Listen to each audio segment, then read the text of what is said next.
เสรีลาวก้าวสู่ลาวเสรีมีเอกราชสมบูรณ์อยู่ในจุดซุ่มพญาอุนสนานิกรภาคที่26สิ่งนี้แสดงให้เห็นว่าอังกฤษต้องการยึดของราชอาณาจักรไทยมาเป็นเวลานานแล้วแต่สถานการณ์ในตอนนั้นยังบ่เอื้ออำนวยให้จนกระทั่งเมื่อสถานการณ์เหมาะสมฝ่ายอังกฤษจึงเล็งลิ่งเห็นโอกาสและตัดสินใจดำเนินการปฏิบัติครั้งใหญ่แท้จริงแล้วกองทัพอังกฤษกำลังแก้แค้นกองทัพไทยสืบเนื่องมาจากที่กองทัพไทยในภาคเหนือได้ยกกำลังไปรบและยึดเมืองเสียงตุงจากอังกฤษหลังจากพวกฝรั่งเศสสนธิสัญญากับอังกฤษแล้วมอบเสียงตุงออกจากเสียงทองไปให้แก่อังกฤษในปี 1894 นั่นเองเมื่อข้าพเจ้าทอบถามถึงลักษณะการผูกมัดของสนธิสัญญาที่ฝ่ายสัมพันธมิตรเป็นผู้กำหนดแต่เพียงฝ่ายเดียวนั้นก็ได้รับคำตอบว่าสนธิสัญญาฉบับดังกล่าวมีข้อกำหนดถึง21ข้อ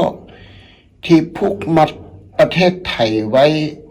ทั้งในด้านการทหารเศรษฐกิจและการเงินโดยฝ่ายสัมพันธมิตรซึ่งมีอังกฤษ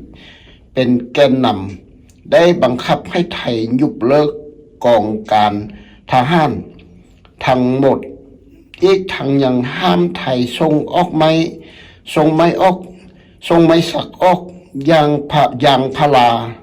และเข้าโดยกำหนดให้ผู้ครอบครองเข้าเปลือกต้องแจ้งปริมาณที่มีอยู่นอกจากนี้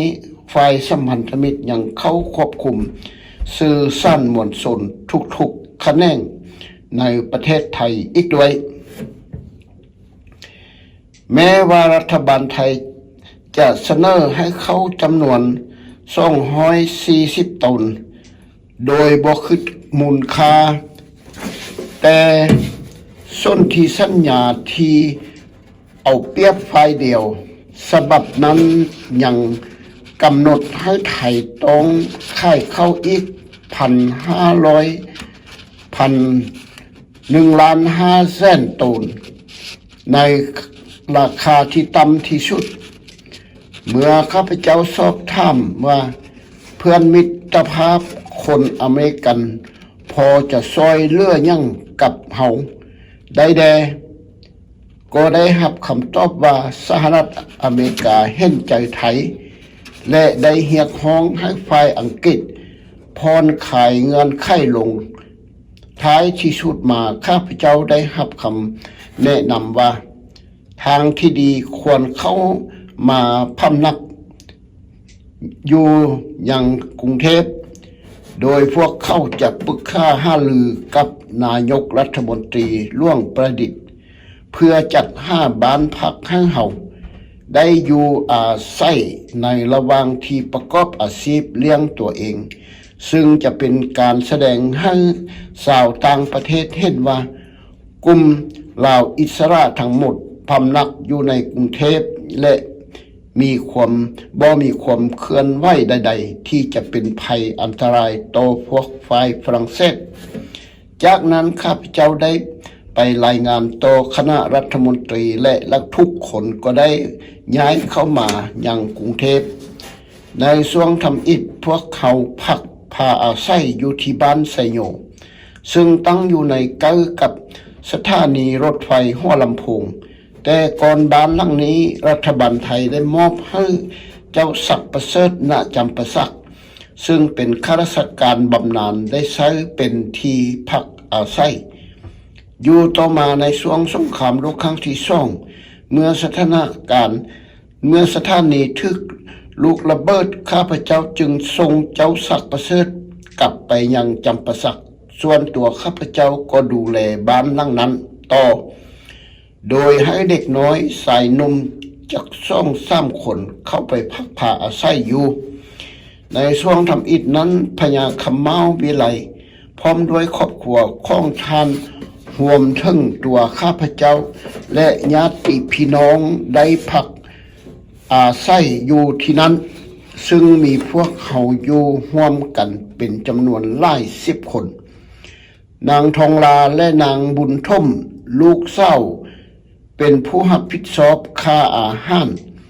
ทั้งหมดให้แก่พวกเขาเนื่องจากเมื่อคนกลุ่ม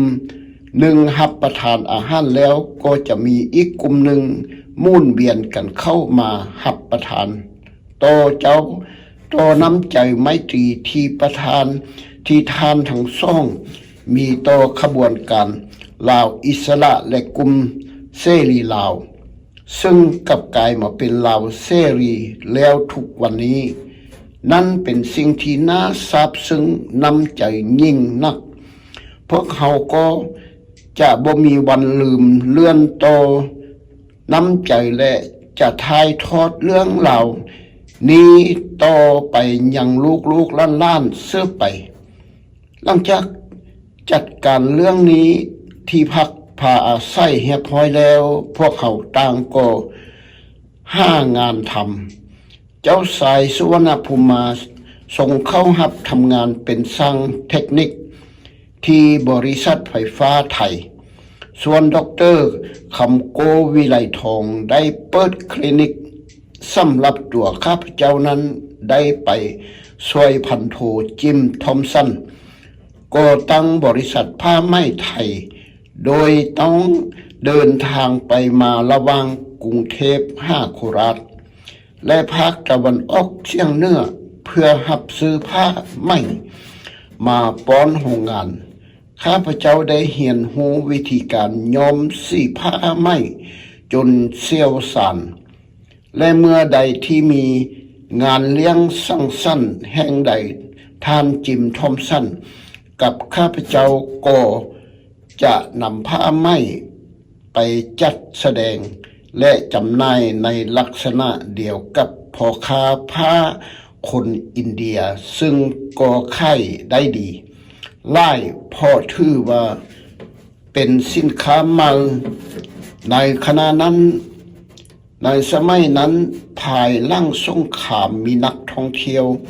จำนวนมากมายหลายชาติเดินทางมายังประเทศไทยเนื่องจากเป็นจุดเชื่อมโยงต่อสำคัญอีกทางกรุงเทพยังเป็นเมืองที่งดงามและเต็มไปด้วยความหักวัฒนธรรม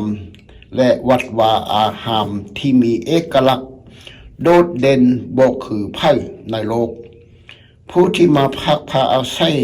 ในกรุงเทพร่วมกับข้าพเจ้านั้นบ่ได้มีเพียงแค่คนลาวเท่านั้น